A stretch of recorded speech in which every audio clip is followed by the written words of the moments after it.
I had to cut that a little short. It's getting a little long. So we're back into the reports here. You're going to click on reports. And the ones I'm going to look at over here, first of all, I'm going to look at time, hour of day, right? Like I want to see when and where they're shutting off or if they're not shutting off. Now he is on standard delivery. So that means he's getting coverage at morning, noon, and night, right? But he's also getting the coverage at 1, 2, 3 o'clock in the morning, right? Now, we don't start getting conversions until 6, and they pretty much shut off at about 6 p.m., right? So that gives you exactly what you're doing, but he spent, there's $1,200 there he probably could have saved, right? So, and also the click-through rate doesn't get very well either, right? Your click-through rate during those hours is a little bit poor performing. 125. So, those are the things that I'm going to look at. First off is that hour of day report. I really want to see what's showing up where it's not. A lot of this where they start actually converting is at 1, is at 6 a.m. in the morning, depending on where you're at, right? Like I know Ritus he's on the West Coast. So it's, you're probably going to want to set something like 3 a.m. until,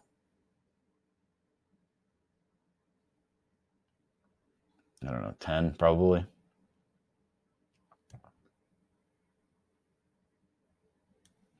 Or even 9, I would say. Right there, they kind of quit. It's not 9. Yeah, so 8 right there. So I'd probably set it to 8. That means it's going to be 11 o'clock on the East Coast when it shuts off. It's pretty late. From my experience, East Coasters work a little bit later. West Coasters, when they're out of work, they're done. So it just kind of depends on where you're at, I guess. San Francisco might be a little different. Silicon Valley. But that's what I'm going to look at. I'm going to look at, his isn't running out of budget, but where is there more opportunity for clicks, right? So we see during this time period, there's a lot more traffic during this time period. Our cost per click actually goes down during those time periods, which is kind of funny. So, he's paying a lot more during these time periods, from the 1, 2, 3, 4 o'clock in the morning, but it's not converting for him. And, position doesn't really suffer throughout the day. And his cost per click actually goes down. So, that's going to be even more incentive to input a schedule to make sure that, you're really showing up whenever your customers are looking for you. Another one that I'm going to look at is the location report, Geographic. I'm going to get rid of some of these columns.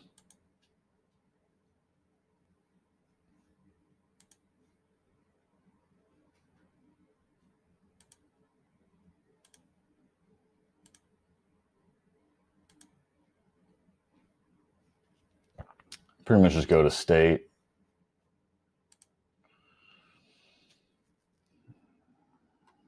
And I'm going to look at, okay, where have we had conversions, right? Where have we not had conversions?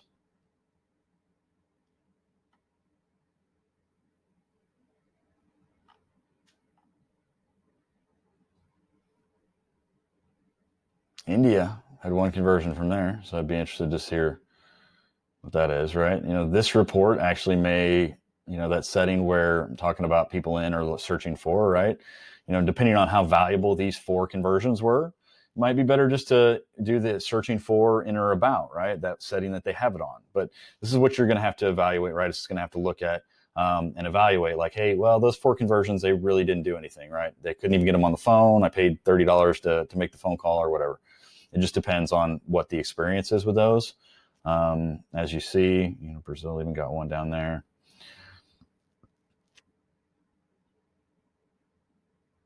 So is there any states where we're spending a lot of money, right? Georgia had 100 clicks, a lot of impressions, $393 in cost, no conversions yet. Right as when we're looking at these costs, like if I'm looking at $393 and I'm looking at health insurance or I'm looking at, my auto warranty campaigns, I'm going to get rid of that state right off the bat. All right. Thrive courses is a little higher ticket item.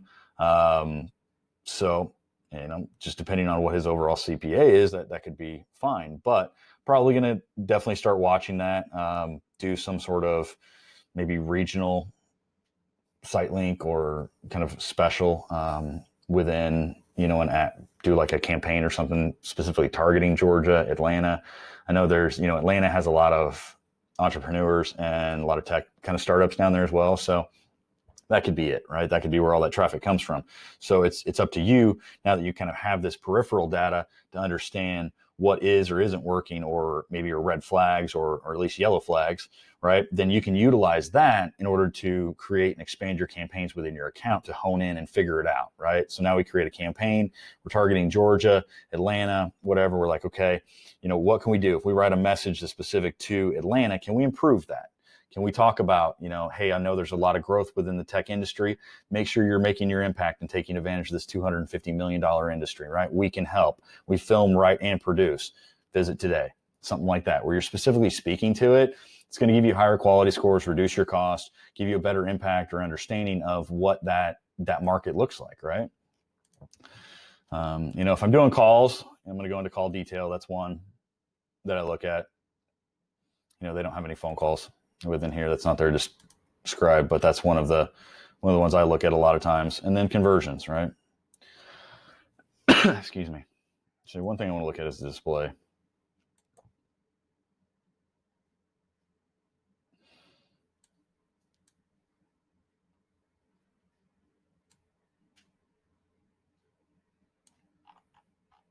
Or are they not getting view through conversions?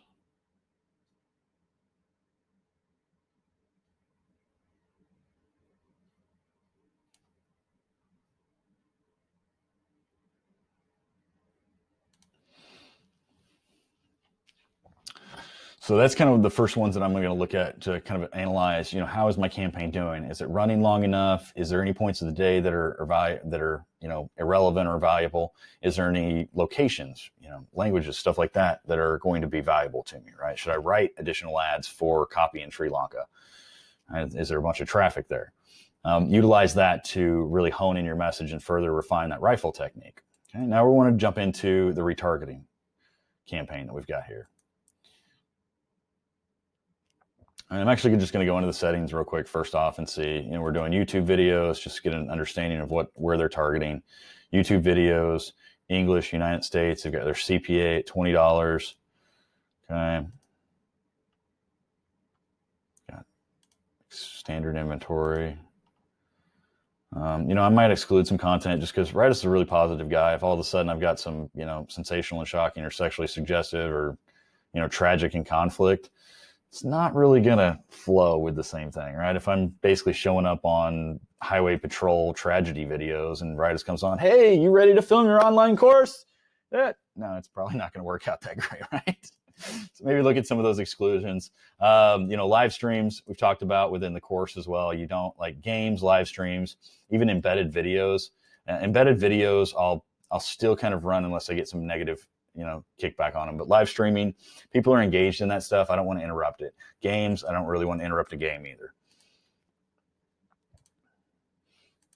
I've got devices down here. It doesn't have anything like that, and that's okay. Frequency capping, for Writus, one thing is I would definitely, limit the frequency capping on this.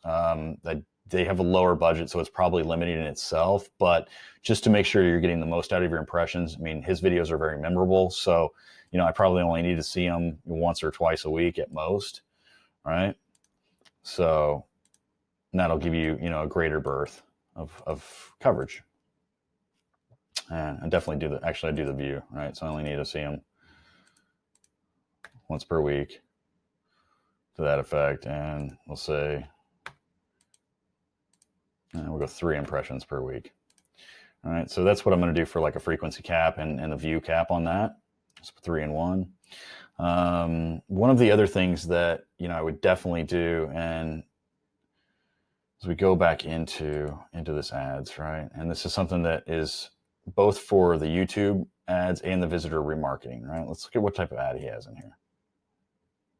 Edit ad. Okay, so he has an in-stream ad, right? He should be uploading a banner in here that talks about Thrive. This should be his banner, right? Or have a banner right here is actually what it'll be. So the ad part is this. Schedule call, I would maybe try and do another ad as well that has a question,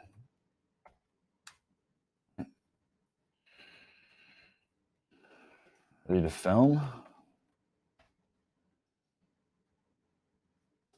Let's talk. I mean, this is retargeting, right? So especially they've already been acquainted, they've been on your website, they've seen your videos, they've had that initial introduction. So I would call them out more within the thing rather than schedule a call, or rather than ready to film and then book now, right? On that. Or let's talk works. I mean, it's completely, you kind of want to probably test them, both of them within this. The choose file, again, I am going to put my call to action overlay banner myself so that it actually, I have control over it. Right. It's going to be definitely one of the suggestions you would make. And then you also want to, within these particular things, is create an in-search ad. All right. Let's throw in a video. See if, of course, video. Let's do this one. All right, so we can't do it in this format. So basically what you're going to do is I would create another ad group that completely houses the search this actual search ads. So like when you're on youtube.com,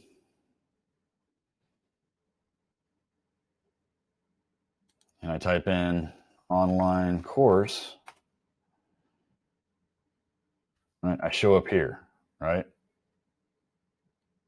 Because that's one of the opportunities that they have. It's going to be lower volume, so you still want to run your in-stream ad with your search ad. If you find that your search ads are getting absolutely no traffic, then you want to break them out in their own campaign. But both for the retargeting and for the top of funnel stuff, you really want to make sure that you're giving both formats, because this is a way that you can retarget the customers with a more specific video. One of your videos that he's talking about, hey, filmed your online course yet? Well, we can help, right? I've seen, they have that. And then within the keywords as well, I would definitely do that for having an in-search video too. The audiences, again, within these particular videos, you're going to, a lot of this demographic stuff, I'm probably going to make some assumptions for, right? I want to make sure that I'm there 100% of the time for any particular group. And so if I'm showing up for this particular type of customer, then, I want to be there as much as they're searching for.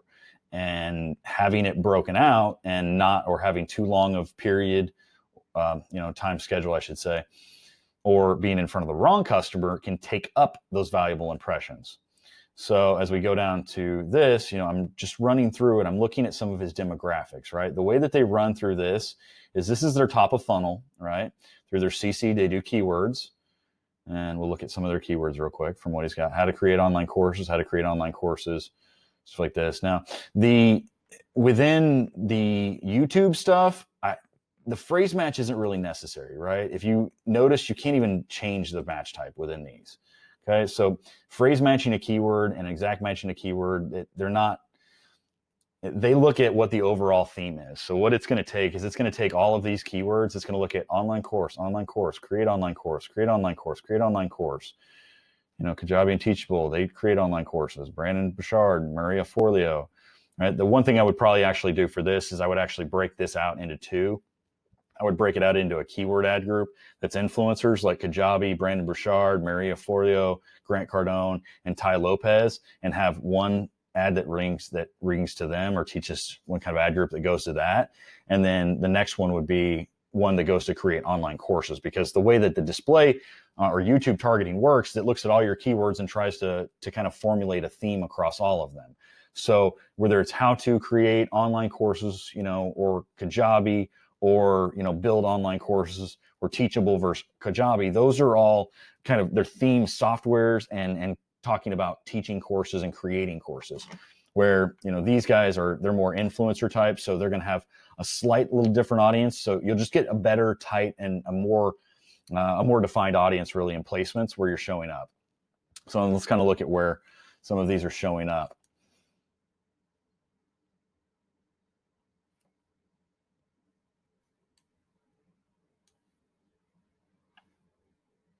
what's converting? That's the other stuff, right? Has anything converted? Channel are available.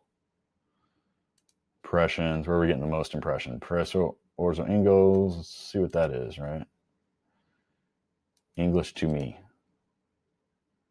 Jake Paul.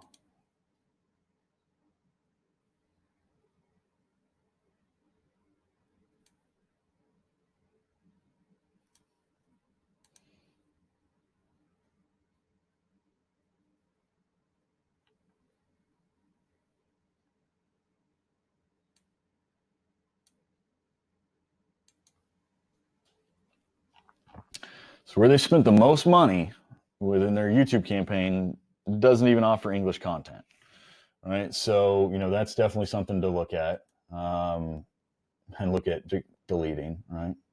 The second one, English, doesn't have any English content, right? So how much of your audience are you even having an impact on?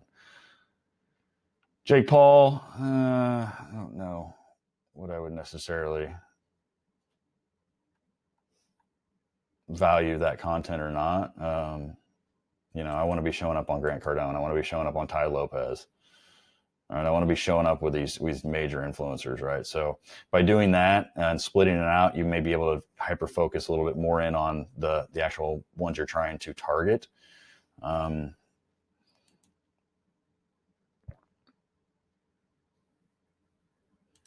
So the other aspect of it would be maybe add some in-market audiences as well to it.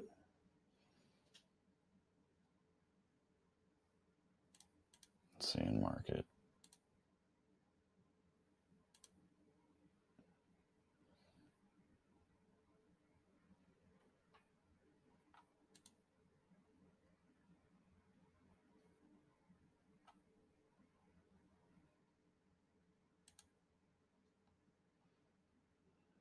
There we go, education.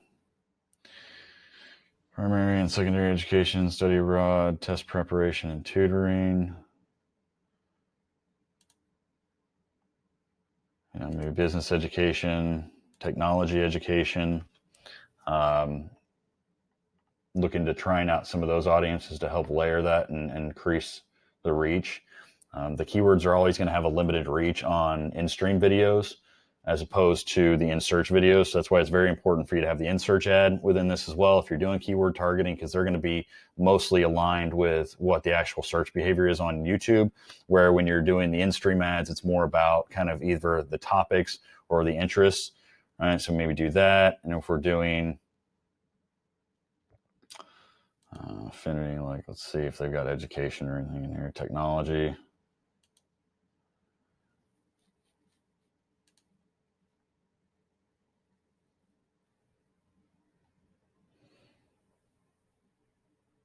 Maybe even test out some of these audiences at a lower budget. I wouldn't try them out in this campaign, but maybe at a $10 a day campaign, check it out and see because these guys are your experts, right? They're the audiophiles, cloud service power users, high-end computer aficionados, home automation enthusiasts, right? Those are people that could create courses for you if you have that as a particular target audience, but maybe that's not quite the low-hanging fruit, right?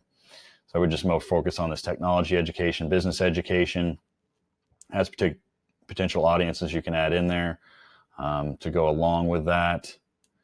It's going to be a campaign level audience. If you do it at the ad group level, you can actually adjust whether or not it's observation versus targeting, and that'll give you the capabilities to put it in there or not. Actually, you can't do that within YouTube. It's only within the display. Not the lead type campaigns, I mean. So that's what I'm going to run through as far as, doing all these optimization settings within these things. Again, I'm also going to do the caps on the click caps and so on. And then once you get this broken out from where you have it in the two things, where you've got the online creator course and you've got your Ty Lopez one, then you can go in here and you'd be like, well, let's say we want to do, if they're really hot videos, or we can go 10% bid adjustment on it, or 25% bid adjustment if we can get on a Ty Lopez video, right? So that's one of those things where you can utilize these bid adjustments. That's location, sorry. It's right down here. Top content. We can do a bid adjustment for those. Okay. So that's only in this one, or in this one. So you can do 25%. So a lot of these reports, guys, you can get into them and they're going to give you just so much data that it's ridiculous, right? The main ones I use, I'm going to report on the call extensions. You know, let's go look at how their call out extension is doing. Right. Book a call in the last 3 months, costs, segment, on the columns.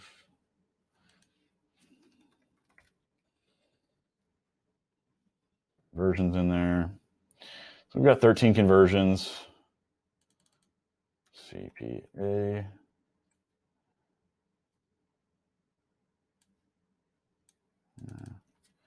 Cost per conversion. Cost per conversion, $194. So the call out extension does really, really well. I'd imagine if we do the site link extensions, it's going to do even better. It's going to provide more value. It's going to push them further down the page, get rid of them a little bit.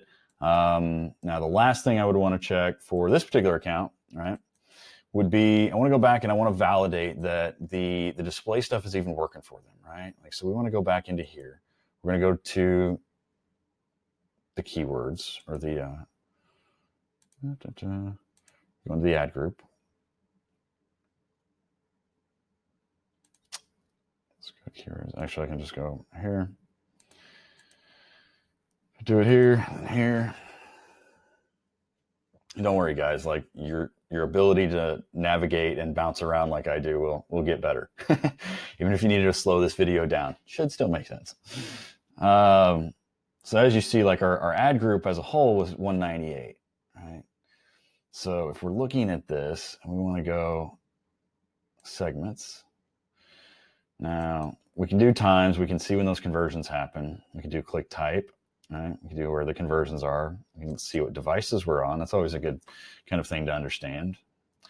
All right, the majority of our conversions, we've had same amount of conversions on mobile and computers, 0 on TV, right? But pretty similar CPA, I mean, a little bit different from computers to mobile phones. Tablets has got the best, but it's also got the least volume, right? And then the other thing we want to look at is the network. All right. How well are we doing on display? Well, we spent our cost for acquisition on display is $524. We've got 2 customers from that. Now, the thing that you have to look at from a perspective is that, is this doing me good, right? In total, like he's, Drive is really on search, at least in search partners, which search partners hasn't done anything either. So you kind of maybe won't even consider that. But on search, right, they've been kicking ass. $167.60 as far as the cost per conversion, 23 conversions. That's where the majority of them come from. So a 2.12 CTR, 3% conversion rate. That's a good industry normal conversion rate, right? 3%. And they've done, really, really well on this. So it's more to now, with that $600, now $600 again, it's not a huge amount of money. It's not talking into the thousands, but are those 2 conversions, worth $524 a piece? Like, are we netting over $524, right? If we're netting out, $5,000 off a $500 cost, cool. That's fucking solid, right? So this is where you have to go back into what your goals are and what your CPA targets are to understand whether or not that's going to be effective for you. Now, Google Display, from historically, like, I'm going to run ads specifically to them, right? Because I want to be able to use the responsive display ads, because I guarantee you that conversion rate, if they do responsive display ads, will be a hell of a lot higher. So you just build out a small budget campaign for display, do the responsive display ads on it, and you can either use it as a remarketing or just actually go out there and target, very, very specific, maybe, one audience or a very, very specific keyword, such as, course creation, online course creation, just that one keyword. I would target as the Google Display Network to test out, but you're going to get a much better conversion rate because you've got to think about the experience that they're getting with these Google Display Networks. This is the ad they're getting. Okay? Like that's the ad they're getting. How enticing is that for somebody to actually click on? And to be quite honest with you, let's see where they actually showed up at.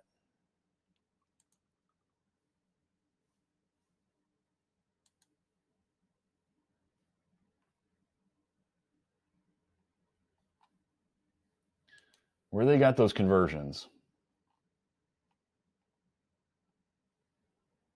We're on Everyday Senior and Best GED classes. Let's just look at the position on these, right? And this is kind of one of the points that I've made throughout the course as far as where display ads, why you need to use these image ads and why they're so important. Right? They're showing up below the fold, right? So if for some reason a user looks at this page and they're trying to find, or that, Google's putting that ad back in front of them, it's pretty much a wasted impression in reality of it, right? These are all Google ads right down here.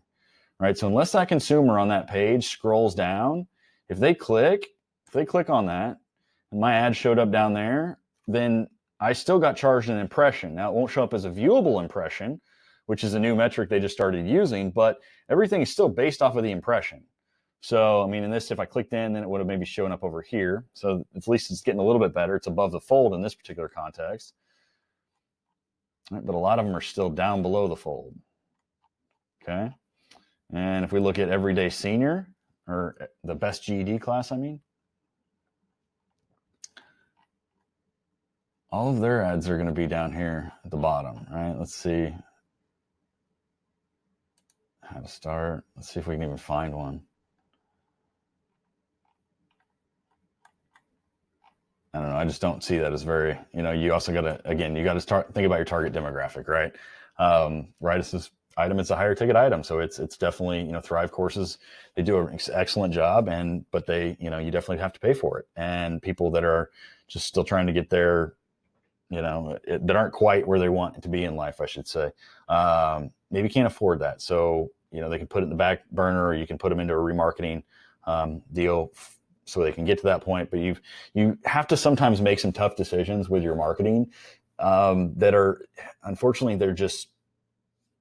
they're cut and dry, right? Like, how am I supposed to sell a Lexus to somebody that only makes $20,000 a year, right? I definitely can't be putting a Bugatti or a freaking Rolls Royce in front of that customer, right? I shouldn't be, if I'm a watch dealer or a jewelry dealer, I shouldn't be trying to advertise Rolexes to people that make $10,000 a year, or even, are under 18, right? You make these kind of demographic decisions as you go through, and it's all based off of your experience within your company, right? Or what your clients are going to tell you their target demographic are. And you make these decisions. Now, once you've conquered that, once you've, exhausted all capable abilities within your ad positions and your ad market, I guess, then you can look to go and try and get that, those far reaching ones. But you always want to concentrate on that low hanging fruit and developing that low hanging fruit that can get to that area in a faster rate, right? Like if I'm looking at somebody that they're making $18,000 a year, but they're just graduating from college, right? If I'm looking at that in the actual audience level, right, then that's somebody that I can pretty much guarantee their income's going to go through the roof, right? They just did some postgraduate work. And if we're in here, let's say we go and we do, I think it's life events.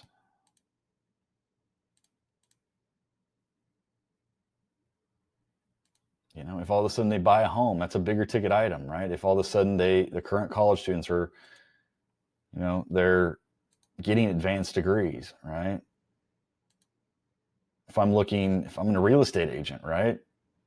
Typically after you get married, you're going to go buy a home is going to be the next step, or it's going to be have kids, one of the two, right? So those kind of just logical decisions you should never fault yourself for, right? And if you're willing to make them and you can let the data and listen to the data and how those decisions are being made or how they're being affected within your accounts, then you're really going to be able to scale it a much more efficient way.